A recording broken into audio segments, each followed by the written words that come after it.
Good afternoon and welcome to Midday Live. My name is Solace Rose Quarter. We are streaming worldwide on the internet at 3news.com. You can always get interactive with us via our social media platforms, Facebook, Twitter, as well as Instagram. We're also live on DSTV channel 279. Now, coming up this afternoon.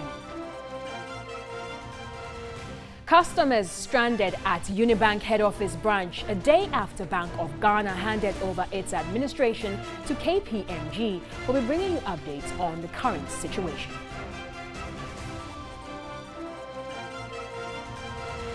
Policy think tank Imani Ghana wants the National Sanitation Program scrapped. We'll be finding out exactly why. And to some good news on the foreign front, many of the Nigerian schoolgirls kidnapped by militants from the town of Dapchi returned.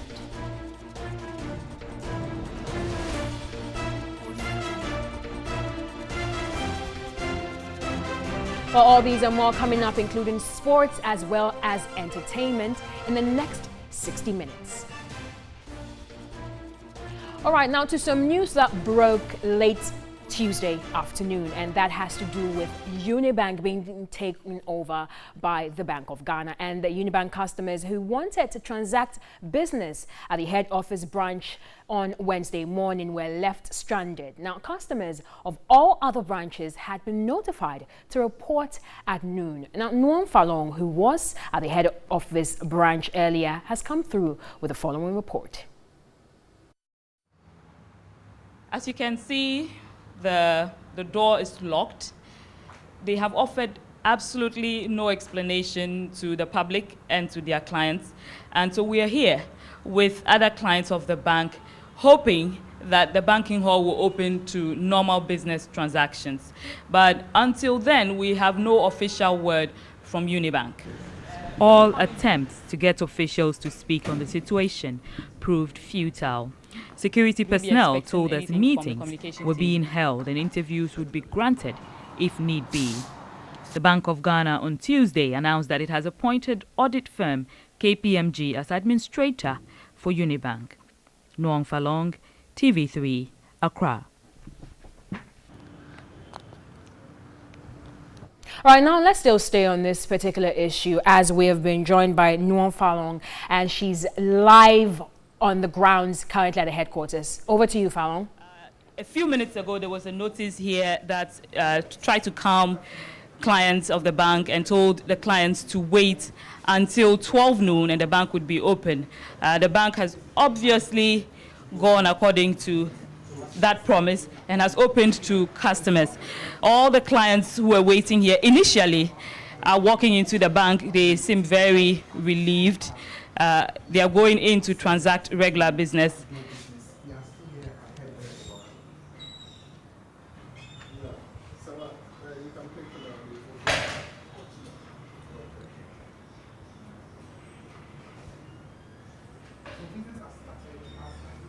All right, so it seems that the directive that the ATMs and banking halls would be open by midday has been seen through, as you said there earlier with Nuon Falong. Customers are trooping in. We'll be keeping you updated as to when other developments resurface. Now, we're also looking at other issues regarding this particular industry, and official administrators of the troubled private bank Unibank will begin work Wednesday, that's today, regarding the official release that was sent out there by the bank. Now, the central bank declared Tuesday that the indigenous bank is insolvent and tasked KPMG as administrative managers in a bid to save the bank from collapse. In a release issued Wednesday, the administrators stated that operations will resume at noon and across all branches, but they added that from Thursday, 22nd March, the bank will open for business at the normal operating hours. So I guess this is exclusively for today. Now let's head over to the head office and link again to Nuon Falong, our correspondent on the ground.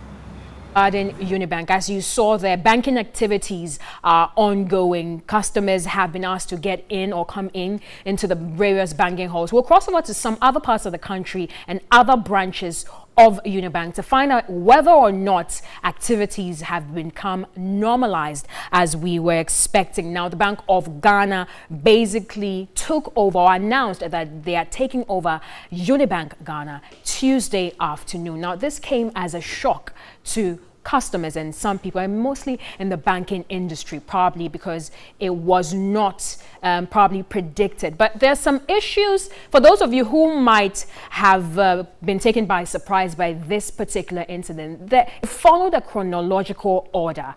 There are some people, of course, key people, who were exactly aware that this could happen.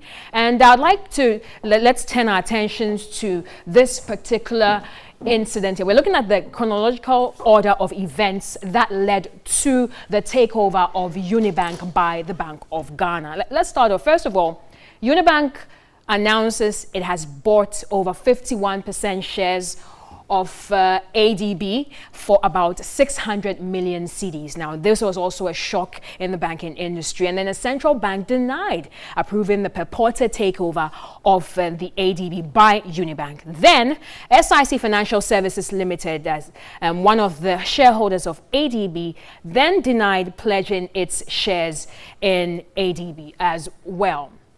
So that's how things happened. After that, Agricultural Development Bank Limited, that's ADB, they rejected the claims by the Ghanaian-owned Unibank that it has acquired a majority stake in ADB. The plot thickens. Now, the Bank of Ghana then appoints the auditing firm KPMG as official administrators for Unibank Ghana Limited, effective March 20, 2018. Now, the decision is set to be aimed at saving Unibank from imminent collapse by the Bank of Ghana. So at least that gives you a bit of an idea of what happened before this takeover. Now, the takeover is also to prevent potential losses to depositors and other creditors. This is according to the Bank of Ghana. Now, interventions by the Bank of Ghana brings a total number of takeovers of banks to 3. Now, if you remember UT Bank, Capital Bank, then now we have Unibank. Now, in August 2017, Bank of Ghana revoked the licenses, as I mentioned,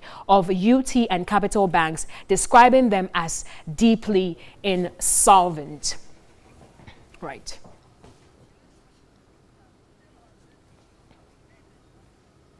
All right, so that gives you an idea of what has happened and how it all happened before Unibank was taking over. But we're still going to stay on this particular issue that is trending because a public policy analyst and economist, Professor Cletus Dodonu, says the decision by the Bank of Ghana to hand over management of Unibank to KPMG will ensure confidence in the banking sector. Now, he spoke on News 360 with Alfred Okansi.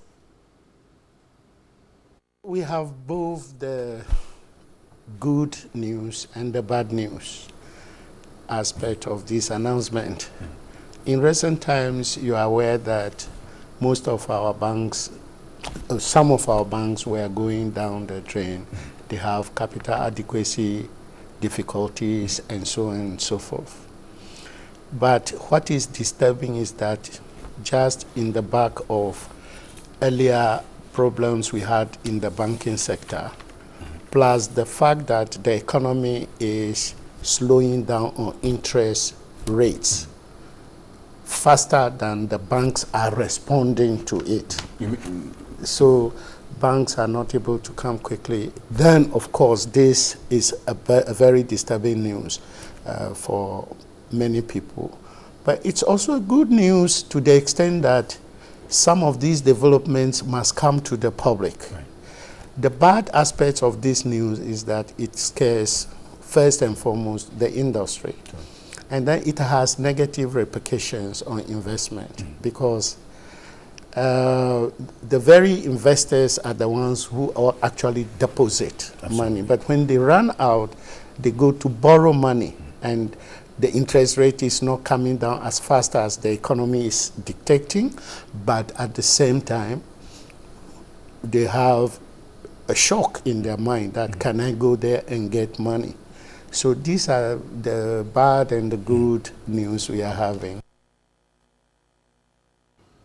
All right, let's still stay on the issue of the takeover of Unibank. And the Bank of Ghana has appointed KPMG as the official administrator for Unibank. The appointment of KPMG, according to the central bank, is aimed at saving Unibank from immediate collapse and prevent potential depositors and other creditors. Now, the measure is also to ensure that the financial conditions of the bank does not create further risks for the entire financial system. This is not an issue that started today. As I said, since 2015, I got here in 2017. So the people who were here before me had problems. And these are things that we have inherited. These are the legacy issues of weak economic management and weak supervisory standards, right? So there are problems that we have inherited that we have to fix. And we worked with them in the last year to try to rebuild capital, right? And this is what we tried to do for most of last year. So unfortunately, some of the data that we were given were apparently incorrect. So we have had to revise some of the assessments that were made in September. And since October, November, we have been having several meetings trying to give the Ghanaian indigenous banks an opportunity to continue operating. We are sensitive of that fact also. So we were not quick to act because we realized the importance of keeping financial institutions in the hands of Ghanaians. And this really would account for why, as a central bank, we are time before reaching this point. As I said, we are not liquidating the bank. We are saving the bank. We are just replacing the management team, so it's going to be an ongoing bank. Now, let's move away from issues regarding the Unibank takeover and do some sanitation. And policy think tank Imani Ghana is calling for the abolishment of the National Sanitation Program. Now, at Sanitation Forum in Accra, the Vice President of Imani Ghana, Kofi Bentil, said it is a waste of money, especially in a situation where Ghanaians have been directed to perform a duty they have already paid for in taxes. Poor sanitation in Ghana was the focus of the forum, which brought together policymakers, sanitation institutions and the media to find a lasting solution to the problem. The debate was mainly to establish whether or not to sustain the National Sanitation Program introduced by the erstwhile John Dramani Mahama administration in September 2012. Moderator of the forum and Vice President of Imani Ghana, Kofi Bentil, insists the program is counterproductive and cannot be the solution to the poor sanitation problem the country is facing. However, Sanitation Minister Kofi Adda disagreed. He claims the sanitation program, though not a solution to poor sanitation, provides a symbolic gesture to get all involved in clearing the country. Never had any attention on sanitation the way we're getting it now. Where is the money? All these issues have not been, I should ask all the other previous governments. Okay, you let him finish. One year, You let him finish. You let him. We are trying to streamline things. Let him trying to ensure that the money goes where it should go. Let him finish. And it's the policy of government that we should not have any landfill site anymore. The sanitation program was introduced as part of the short-term strategy to deal with the sanitation issue. The program was to be driven by the National Sanitation Task Force, chaired by the Minister of Local Government and Rural Development. It was held on the first Saturday of every month, dubbed National Sanitation Day. The program had lost its relevance till recently when the NPP government took over power. There have been concerns raised about the sustainability and whether or not it should be reviewed. Imani Ghana believes the program is an unnecessary distraction, but the mayor of Accra, Mohamed Ajay Sowa, however, disagrees. waste management company Zoomlion has on several occasions been blamed for being part of the sanitation problem, but Executive Chairman of Jospon Group of Companies, Dr. Joseph Siao Ejapon, disagrees. Right, now let's head back and then do some more Unibank stories as the KPMG speaking to the media regarding the takeover. Well, and they will be served. And those who are using other channels like the ATM and the online can also use those platforms to access their banks. We will continue to hold ourselves to support our customers and make sure that everybody is served. So we will request that all bank stakeholders and our customers remain calm as normal operations have resumed. So this morning you speaking to a couple of customers who complained about the fact that they can't access Unibank ATMs, neither can they access Visa ATMs using their Unibank card. What caused that and has it been resolved? Okay, thank you very much for that. We did release last night a announcement that the operations will resume at noon today, and therefore with that announcement, the idea was to take stock as an official administrator of the bank that we are assuming control. We have done that successfully and we've completed that in time. And as I speak to you now, ATMs, online channels, and banking operations are back on live from noon today. And from tomorrow, businesses is going to operate at the usual normal time. So you being the new managers of Unibank, what exactly are you looking forward to do within the next 6 months? Thank you very much for that. Yesterday, if you go back to the governor's press statement, you will notice one particular line that was served, saving the bank. And saving the bank here will mean that, one, protecting the assets of the bank. Number two, safeguarding depositors' funds and making sure that they are safe and intact, and depositors and customers will have access to their funds as any time as they want, as ordinarily they would have done until our appointment. So that is continuing, it is not changing. And then overall, managing the bank in a manner that creates confidence, is safe for everyone to transact business, protects employees, and protects other stakeholders of the bank. With this, are we going to see any new strategies in coming into the bank? You will agree with me that the OA's appointment is guided by law.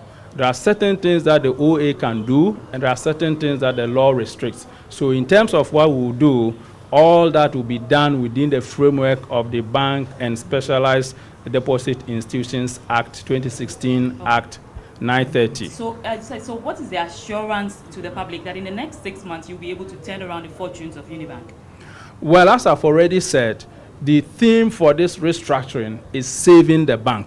And we as KPMG have done this in other parts of the world. It is that strong credential that will bring to bear in doing a similar exercise in Ghana. And we believe that the successes that we have had elsewhere, those successes will be transferred into the project that we are doing in Ghana. All right, thank you. Now let's go to Unibank. Yeah, so can I get you? Please to Unibank. Well, you're still watching Midday Live all the way from Adesanwe here in Accra. And let's do some other stories. And on MTN Video Reports this afternoon, Isahaku Abdullah reports from Bumani and Tamale in the northern region on a major drain left uncovered, which poses a threat to residents.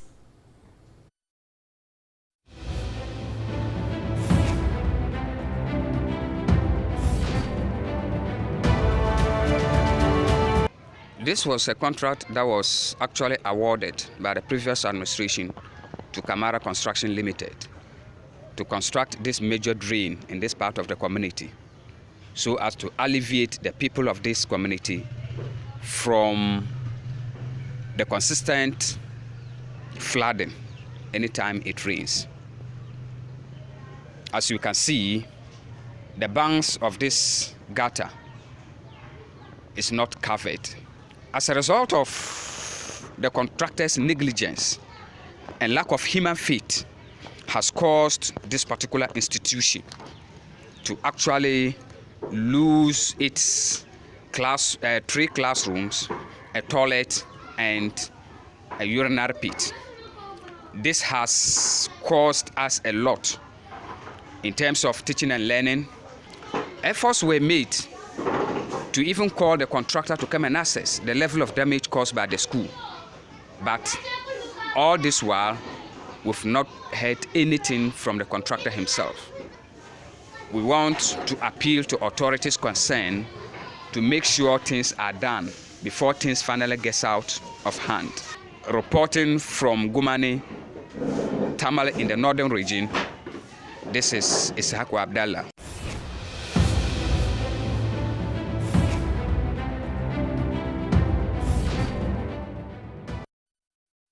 Well, that was our MTN video report for this afternoon. Don't forget, you can also send your video report via WhatsApp number 055-143-3044, 055-143-3044. Midday Live continues shortly after this.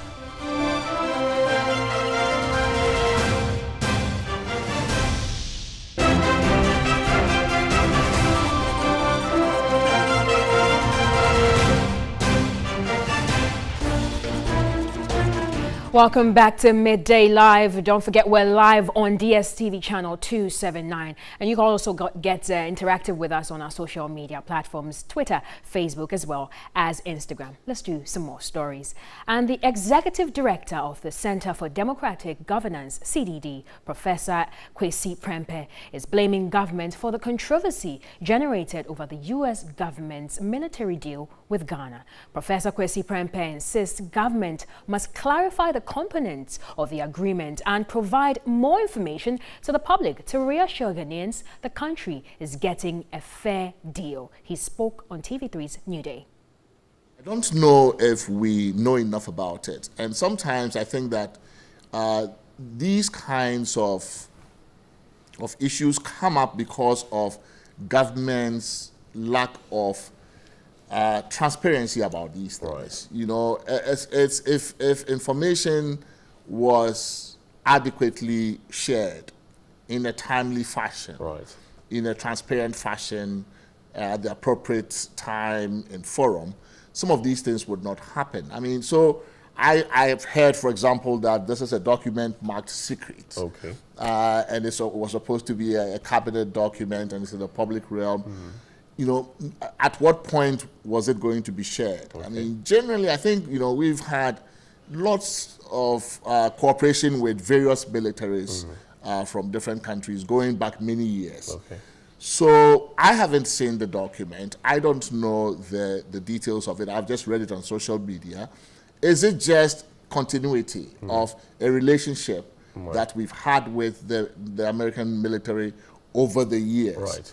Is it an upgrade of it? Is it a downgrade of it? I mean, I do not know. Okay. You know, but I think that there is nothing really surprising to me about the Ghana military having a relationship of sorts with. You don't think that's trading off our sovereignty? Oh, but we've had trainings with military of different countries. We send them to them. We used to send our officers to Sandhurst.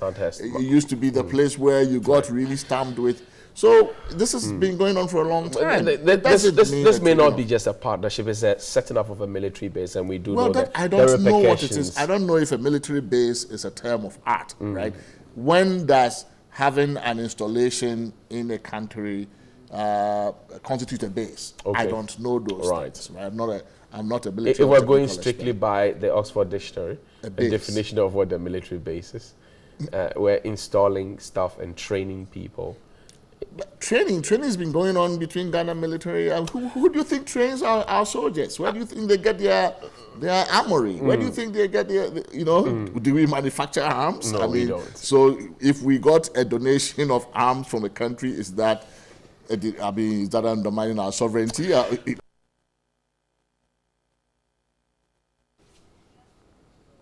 Right. Now let's do some other stories regarding crime. And 5 suspected armed robbers have been remanded in police custody pending further investigations. 3 of them allegedly attacked and shot their victim in the thigh at a post in Gomwa East District of the Central Region. The names of the suspects, aged between 21 and 27, have been withheld.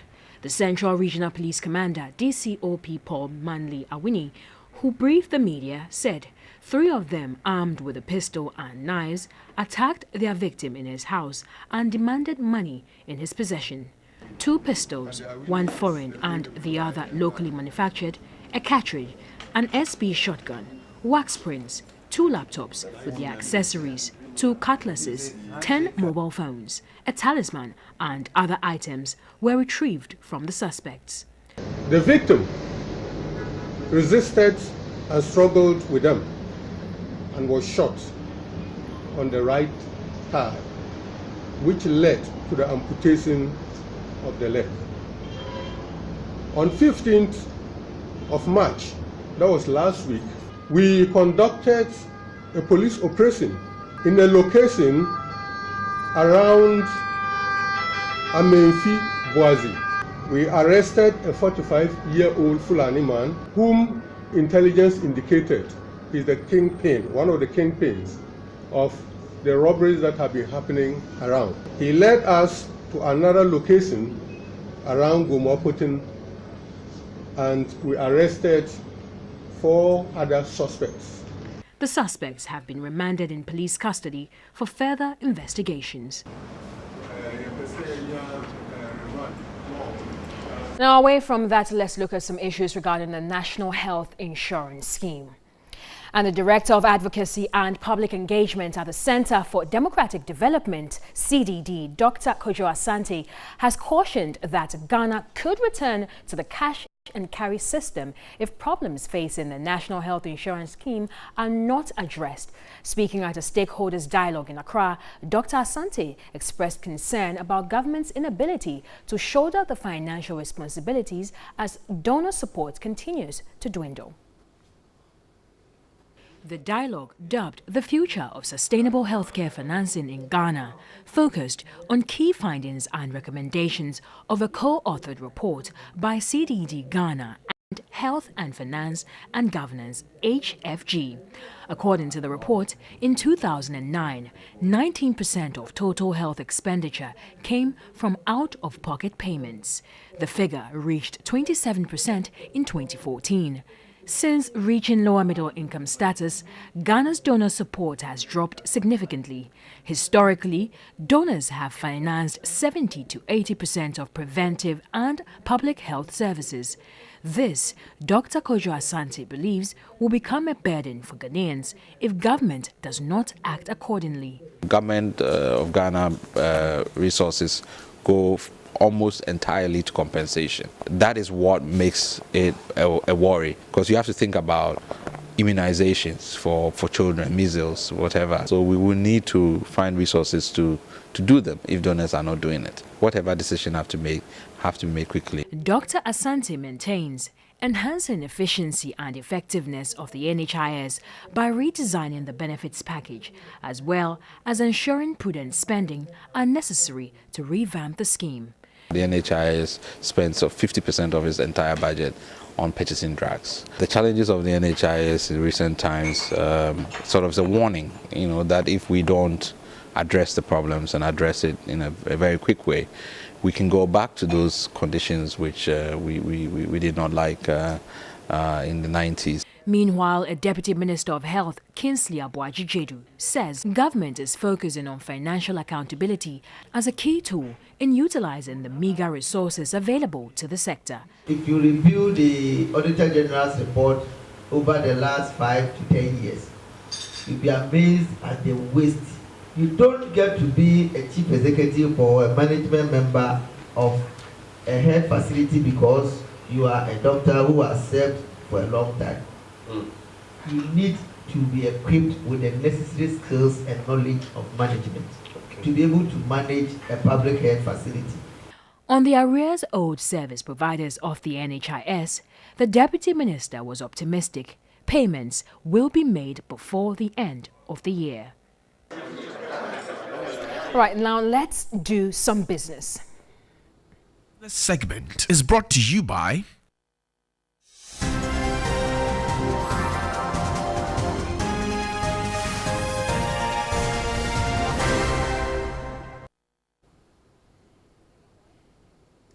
Now in business this afternoon, some financial experts are questioning why the Bank of Ghana allowed Unibank to remain on liquidity support for 2 years. Senior lecturer at the Financial Department of the University of Ghana Business School, Dr. Lord Mensah, and lecturer at the University of Ghana Business School, Dr. Kobe Mensah, believe the central bank must be proactive in taking action on issues regarding liquidity of banks. Now they spoke early on New Day.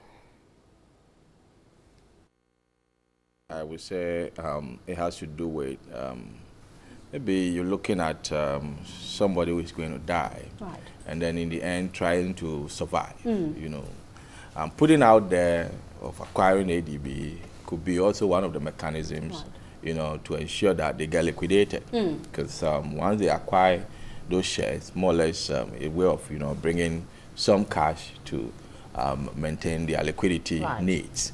But then you also have to look at this from the regulator's perspective. You're looking at a regulator that has been giving liquidity support, right, over the years. Now, acquiring shares might not necessarily be the solution. Okay, so in the end, let's think about your cash needs. Right. I mean, as and when depositors walk to the bank, how sustainable can you provide, you know, their cash to them? Right.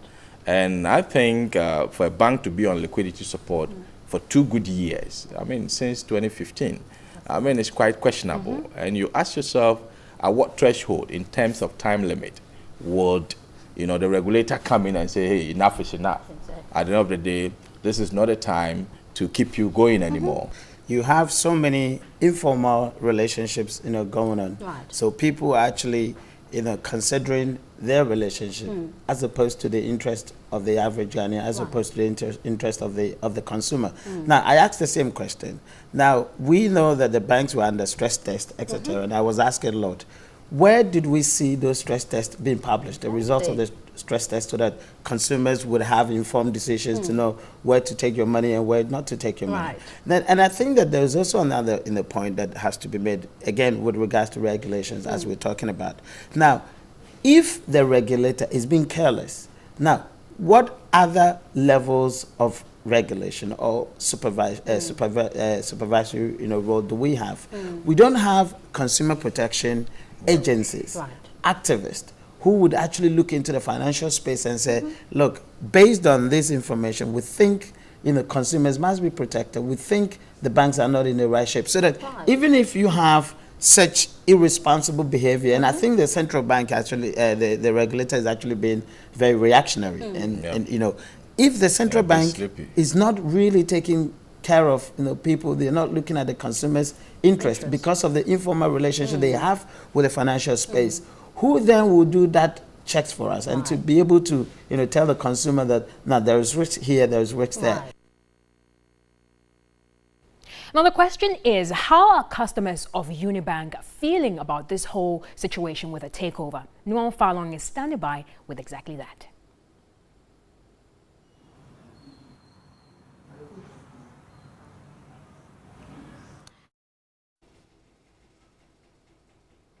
Unibank. We are here at the head office banking hall, which was closed this morning after a directive from the Bank of Ghana indicated that KPMG would be taking over management of Unibank. The banking hall was closed to business until 12 noon when it opened. So all the clients who were waiting outside have been able to go into the banking hall now. Earlier, we heard from Anthony Sapong, who is one of the heads of audit services at KPMG, and he gave the assurance that they would be able to turn around the fortunes of Unibank in 6 months and assured customers not to have any fears about the situation. Over here, we have 2 customers from who bank with Unibank, and they are going to share with us their experience this morning. What's your name? My name is Jessica. Jessica, what transaction did you come to? I just came to do some withdrawal. Okay. How long have you been waiting? I came in like 10 minutes and everything was normal as the normal banking hours. Okay. Are you assured about the situation? How confident are you in your bank?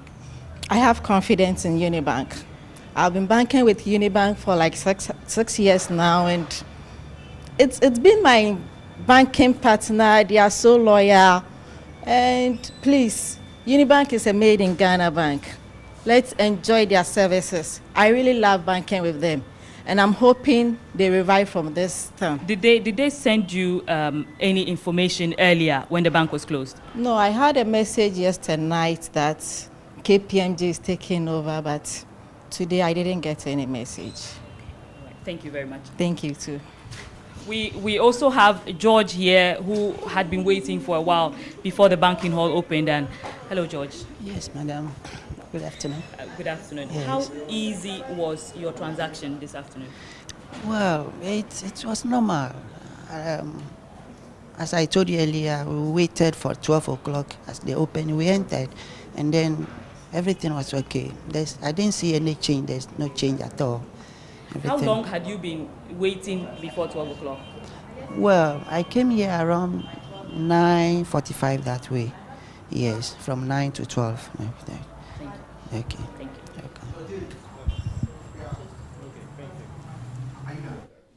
All right, so let's move away from that and do some other stories. And only 16.8% out of 100,000 employees who sustained workplace accidents in 2015 were paid their workman compensation. Now, Minister for Employment and Labour Relations, Ignatius Bafo-Awuah, says the remaining 83.2% are yet to be paid. Ignatius Bafo-Awuah was speaking at a meeting in Accra to reactivate employment sector working groups. The many public sector employees were involved in construction work, agriculture, and in the services sectors, including the Ghana Police Service. In 2015, government directed the Metropolitan Municipal and District Assemblies, MMDAs, to incorporate an amount in their budget to pay workers who got involved in workplace accidents. But just a few of them across the country were paid due to the lack of funds to defray the costs. A major concern now is a lack of data for 2016 and 2017 workers who were involved in workplace accidents. The Minister of Employment and Labour Relations, Ignatius Bafo-Awuah, said government is poised to pay them when the appropriate data is ready. Chief Labour Officer Eugene Colette expressed concern about delays in the payment of compensation in the public sector. When those people have been affected, when are they going to receive the part of them? We have also had responses from especially the police service. There have been a provision of fund to effect payment. We are looking at the modality, but they wanted to effect the payment at the headquarters. We are saying no, the law requires that the Labour Department monitors that payment. Meanwhile, the reactivation of the employment sector working groups is to support the Ministry of Employment in its job creation agenda. Create the intersectorial synergies, strengthen employment coordination, and remove specific bottlenecks. Going forward, it should be possible for us to know what each and every one of you is doing in relation to employment and the extent to which you are achieving results. The working group is expected to meet quarterly and present an implementable document to the ministry. The Ministry of Employment and Labour Relations is set to roll out a labour intelligence unit in the coming months. Every day we get up, there are strikes here. Labour says that we are putting our tools down, we will not work. The president will not have his peace to be able to concentrate on what he's doing. And it may disturb the peace of the nation. So it is also our responsibility to ensure that we have a healthy labour front within the country. The Labour Intelligence Unit, according to the Sector Minister, Ignatius Bafo-Awuah, will be set up in consultation with National Security. And that's all for business news this afternoon. Let's move on to some other stories. And all 14 persons put before an Accra High Court over the murder of Army Officer Major Maxwell Mahama have pleaded not guilty to the charge of abetment of crime, conspiracy to commit murder, and murder.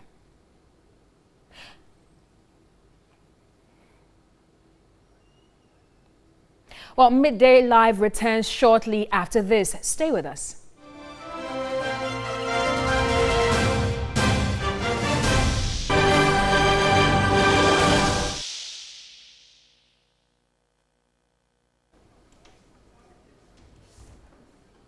And on the international front this afternoon, some of the 110 schoolgirls abducted from the northeastern Nigerian town of Dapchi last month were brought back on Wednesday. Some witnesses said the girls were returned by men they thought were fighters from the Islamist militant group Boko Haram. They did not, however, say how many girls had been returned.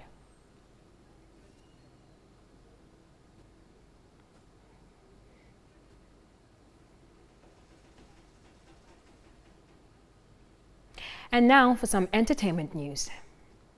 Entertainment news is brought to you by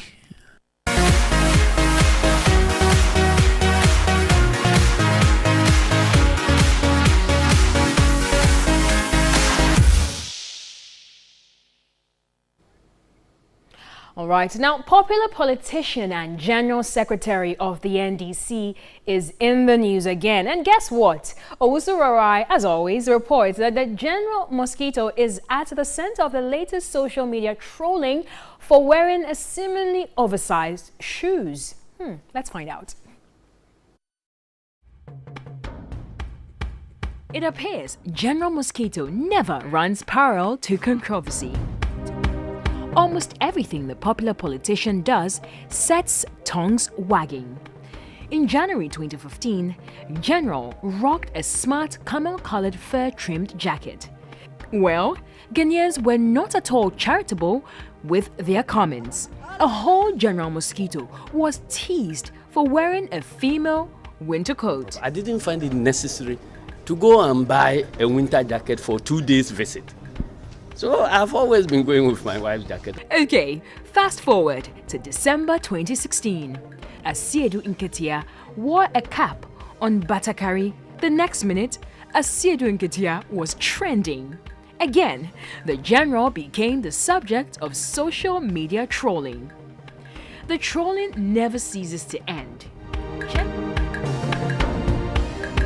Once again, Asiedu Nketia is being teased for wearing oversized shoes. Why always Asiedu Nketia?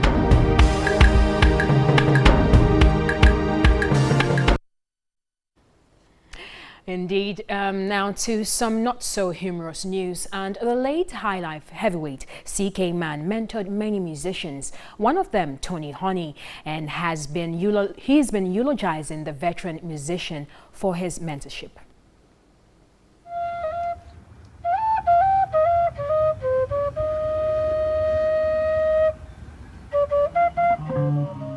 Mongofie modasenyi bakande ibeyi no yemi busieyo afreyi mo yemi wofase. You know, when I started singing, and they were at that time at Carousel 7, and I used to go there with some friends of ours, and he allowed us to play. In fact, he mentored us as we were growing up before we all became professional musicians. So I usually come down to visit when I come from the US. I was in the car when Bibi Bugalua, he's also a singer, and mentioned that CK is gone. We've been friends forever. Exactly what did CK Man do to help your career?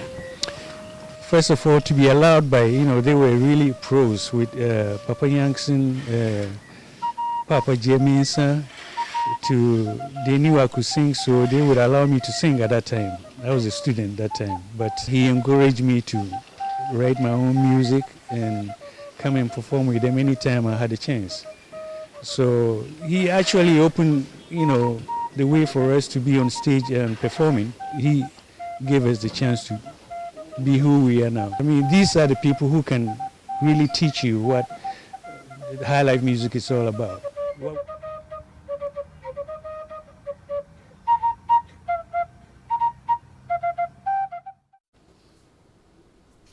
Well, indeed, definitely a legend has fallen, dying at the age of 83, leaving behind 7 children and a wife. Definitely may his soul rest in perfect peace. And that's how we wrap up Midday Live here on TV3. We've been streaming worldwide on 3news.com, and you've been getting interactive with us on Twitter, Facebook, as well as Instagram. We've also been live on DSTV channel 279. My name is Solace Rose Quarting. Good afternoon.